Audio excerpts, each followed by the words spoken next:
ತುಟ್ಟಿಬತ್ತಿಗಾಗಿ ಕಾತುರದಿಂದ ಕಾಯುತ್ತಿದ್ದ ಸರ್ಕಾರಿ ನೌಕರರಿಗೆ ಸಿಹಿ ಸುದ್ದಿ. ತುಟ್ಟಿಬತ್ತಿ ಘೋಷಣೆ ಆದೇಶ ಶೀಘ್ರದಲ್ಲೇ ಹೊರಬೀಳಲಿದೆ. ಕಾರ್ಮಿಕ ಗ್ರಾಹಕ ಬೆಲೆ ಸೂಚ್ಯಂಕ ಆಧರಿಸಿ ತುಟ್ಟಿಬತ್ತೆ ಶೇಕಡಾವಾರು ಏರಿಕೆ ಮಾಡಲಾಗುತ್ತದೆ. ಈ ಒಂದು ಮೂಲದ ಪ್ರಕಾರ ಶೇಕಡ 2% ಈ ಬಾರಿಯ ತುಟ್ಟಿಬತ್ತೆ ಏರಿಕೆಯಾಗಲಿದೆ ಎನ್ನಲಾಗುತ್ತಿದೆ. ಇನ್ನು ತುಟ್ಟಿಬತ್ತಿ ವಿಳಂಬಕ್ಕೆ ಕಾರಣ ಕೂಡ ಬಿಡುಗಡೆಗೊಂಡಿದೆ. ಈ ಬಗ್ಗೆ ಸಂಪೂರ್ಣ ಮಾಹಿತಿ ಇಲ್ಲಿದ್ದು ವಿಡಿಯೋ ಪೂರ್ತಿ ನೋಡಿ ಹಾಗೂ ತುಟ್ಟಿಬತ್ತಿಗೆ ಸಂಬಂಧಪಟ್ಟಂತ ಹೊಸ ಅಪ್ಡೇಟ್ ನ ಮಾಹಿತಿಗಳಿಗಾಗಿ ನಮ್ಮ ಚಾನೆಲ್ ಅನ್ನ ಸಬ್ಸ್ಕ್ರೈಬ್ ಮಾಡಿ. ಹೌದು, ಸರ್ಕಾರದ ನೌಕರರು ಮತ್ತು ಪಿಂಚಣಿದಾರರು ಕಾತುರದಿಂದ ಕಾಯುತ್ತಿರುವ ತುಟ್ಟಿಬತ್ತೆ ಹೆಚ್ಚಳ ಸಂಬಂಧಿಸಿದಂತೆ ಸರ್ಕಾರ ಶುಭ ಸುದ್ದಿ ಶೀಘ್ರದಲ್ಲೇ ಕೊಡಲು ಸಾಧ್ಯತೆ ಇದೆ. ಏಪ್ರಿಲ್ ತಿಂಗಳಲ್ಲಿ ಈ ಸಂಬಂಧ ಅಧಿಸೂಚನೆ ಹೊರಬೀಳಬಹುದು ಎನ್ನುವ ನಿರೀಕ್ಷಣೆಯನ್ನು ಸರ್ಕಾರಿ ನೌಕರರು ಇಟ್ಟುಕೊಂಡಿದ್ದಾರೆ. ಈ ಬಾರಿ ತುಟ್ಟಿಬತ್ತೆ ಶೇಕಡ 58ರಿಂದ ಶೇಕಡ 60ಕ್ಕೆ ಏರಿಕೆಯಾಗಬಹುದು ಎಂದು ಹೇಳಲಾಗುತ್ತಿದೆ. ಅಂದರೆ ಶೇಕಡ 2% ತುಟ್ಟಿಬತ್ತೆ ಏರಿಕೆ ಆಗಲಿದೆ. ಸಾಮಾನ್ಯವಾಗಿ ಡಿಎ ಪರಿಷ್ಕರಣೆಯ ಮಾಹಿತಿಯನ್ನು ಮಾರ್ಚ್ ತಿಂಗಳಲ್ಲಿ ಘೋಷಿಸಲಾಗುತ್ತದೆ. ಆದರೆ ಈ ಬಾರಿ ಇನ್ನೂ ಇದು ಅಧಿಕೃತವಾಗಿ ಘೋಷಣೆವಾಗಿಲ್ಲ. ಆದರೆ ಸರ್ಕಾರದ ನೋಟಿಫಿಕೇಶನ್ ಯಾವತ್ತೇ ಪ್ರಕಟಿಸಲಿ ಉದ್ಯೋಗಿಗಳಿಗೆ ಜನವರಿ 1, 2026ಕ್ಕೆ ಪೂರ್ವಾನ್ವಯವಾಗುವಂತೆ ಅರಿಯರ್ಸ್ ನೀಡಲಾಗುತ್ತದೆ. ಕೇಂದ್ರ ಆಯವ್ಯಯ 2026-27ನೇ ವಿಶ್ಲೇಷಣೆಯ ಪ್ರಕಾರ ಕೇಂದ್ರ ಹಣಕಾಸು ಇಲಾಖೆ ಅಂದಾಜು ವಾರ್ಷಿಕ ಪಿಂಚಣಿ ಮೊತ್ತವನ್ನು 2,96,214 ಕೋಟಿ ಎಂದು ಅಂದಾಜಿಸಿದೆ. ಇದು ಕಳೆದ ವರ್ಷದ ಪರಿಷ್ಕೃತ ಬಜೆಟ್ ಅಂದಾಜಿಗಿಂತ ಸುಮಾರು ಶೇಕಡ 3% ಹೆಚ್ಚಾಗಿದೆ.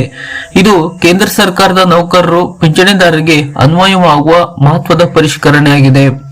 ಡಿಎ ಹೆಚ್ಚಳವನ್ನು ಪಾವತಿಸುವಲ್ಲಿ ವಿಳಂಬವಾಗುವುದಕ್ಕೆ ಸಾಮಾನ್ಯವಾಗಿ 5 ಕಾರಣಗಳು ಇರುತ್ತದೆ ಎಂದು ವಿಶ್ಲೇಷಿಸಲಾಗುತ್ತದೆ. 8ನೇ ವೇತನ ಆಯೋಗವು ಈಗ ಜಾರಿಯಲ್ಲಿ ಇರುವುದರಿಂದ ಡಿಎ ಹೊಂದಾಣಿಕೆಯನ್ನು ಹೊಸ ವೇತನ ರಚನೆಗೆ ಅನುಗುಣವಾಗಿ ಹೊಂದಿಸಬೇಕಾಗುತ್ತದೆ. ಇದನ್ನು ಅಧಿಕೃತವಾಗಿ ಜಾರಿಗೆ ತರುವ ಮುನ್ನ ಆಡಳಿತಾತ್ಮಕವಾಗಿ ಹಲವು ಸುತ್ತಿನಲ್ಲಿ ಈ ಪ್ರಕ್ರಿಯೆಯನ್ನು ಆಡಿಟ್ ಮಾಡಬೇಕಾಗುತ್ತದೆ. ಇದು ಡಿಎ ಘೋಷಣೆ ವಿಳಂಬಕ್ಕೆ ಪ್ರಮುಖ ಕಾರಣಗಳಲ್ಲಿ ಒಂದು. ಇನ್ನು ಎರಡನೆಯದಾಗಿ ಡಿಎ ಪರಿಷ್ಕರಣೆಯ ಮೊತ್ತ ಅಧಿಕವಾಗಿರುವುದರಿಂದ ಮತ್ತು ಇದರ ಫಲಾನುಭವಿಗಳು 1 ಕೋಟಿಗಿಂತಲೂ ಜಾಸ್ತಿ ಇರುವುದರಿಂದ ಹಣಕಾಸು ಇಲಾಖೆ ಹಲವು ಸುತ್ತಿನಲ್ಲಿ ಈ ಪ್ರಕ್ರಿಯೆಯನ್ನು ಪರಿಶೀಲಿಸಬೇಕಾಗುತ್ತದೆ. ಇದಾದ ನಂತರ ಸಚಿವ ಸಂಪುಟದ ಅನುಮೋದನೆಗೆ ಕಳುಹಿಸಬೇಕಾಗುತ್ತದೆ. ಇದಷ್ಟೇ ಅಲ್ಲದೆ ಕೇಂದ್ರ ಸರ್ಕಾರದ ಅಧೀನದ ಹಲವು ಇಲಾಖೆಗಳ ಮರುಪರಿಶೀಲನೆಯ ಅವಶ್ಯಕತೆ ಇರುತ್ತದೆ. ಇದು ವಿಳಂಬಕ್ಕೆ ಇನ್ನೊಂದು ಕಾರಣ. ಇನ್ನು ಮೂರನೆಯದಾಗಿ ತುಟ್ಟಿಬತ್ತಿ ಲೆಕ್ಕಾಚಾರಗಳು ಕೈಗಾರಿಕಾ ಕಾರ್ಮಿಕರ ಗ್ರಾಹಕ ಬೆಲೆ ಸೂಚ್ಯಂಕದ 12 ತಿಂಗಳ ಸರಾಸರಿಯನ್ನು ಅವಲಂಬಿಸಿದೆ. ನಿಖರವಾದ ಅಂಕಿಅಂಶಗಳು ಸಂಬಂಧಪಟ್ಟ ಇಲಾಖೆಯಿಂದ ಬಂದ ನಂತರ ಕರಾರುವಕ್ಕಾಗಿ ಇದನ್ನು ಅಂತಿಮಗೊಳಿಸಬೇಕಿದೆ.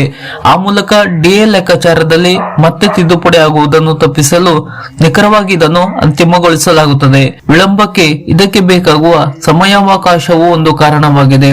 ಇನ್ನು 4ನೇದಾಗಿ ಡಿಎ ಪರಿಷ್ಕರಣೆ ಬಾಕಿ ಮಾತ್ರವಲ್ಲದೆ ಇತರ ಬಾಕಿ ಉಳಿದುಕೊಂಡಿರುವ ಮೊತ್ತಗಳು ಇದ್ದಂತಹ ಸಂದರ್ಭಗಳಲ್ಲಿ ಪಿಂಚಣಿ, ಸಂಬಳ ಅಥವಾ ಇತರ ಭತ್ಯೆಯ ವಿತರಣೆಯನ್ನು ಸಿಂಕ್ರೋಸೈನ್ ಮಾಡಬೇಕಾಗಿರುವುದರಿಂದ ಇದಕ್ಕೆ ಸಾಕಷ್ಟು ಕಾಲಾವಕಾಶಗಳು ಬೇಕಾಗುತ್ತದೆ.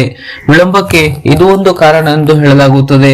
ಇನ್ನು ಕೊನೆಯದಾಗಿ ತುಟ್ಟಿಬತ್ತಿಯ ಮೊತ್ತ ಹೆಚ್ಚಳದ ನಂತರ ಅದು ಶೇಕಡ 50ಕ್ಕಿಂತ ಹೆಚ್ಚಾದ ಪಕ್ಷದಲ್ಲಿ ಅದನ್ನು ಮೂಲ ವೇತನದೊಂದಿಗೆ ವಿಲೀನಗೊಳಿಸಬೇಕಾಗುತ್ತದೆ.